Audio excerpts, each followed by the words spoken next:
I'm Greg Nesler with SAM Medical, and I'll be your host on today's installment of SAM60. Today, we want to cover a bit of a sticky subject. We're calling it fixing a sticky MaxiValve, replacing that O-ring. If you've ever had trouble connecting the pump to your EVAC-U-SPLINT Maxi-Valve, the good news is it's an easy fix. Just replace the O-ring. Over time and use, the connection of the O-ring wears out, causing poor connection and potential leaks. Hartwell made it easy with field replaceable MaxiValve O-rings. These aren't your average hardware store O-rings. Hartwell replacements are made from Delrin, built for high strength and durability. So if you're tempted to grab something off the shelf at the local hardware store, don't do it. Those O-rings won't last and could compromise your splint.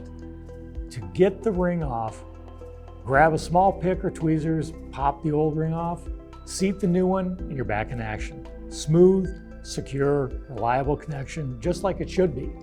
Thank you for joining us. We hope you enjoyed today's installment of SAM60. Encourage you to share it with your friends.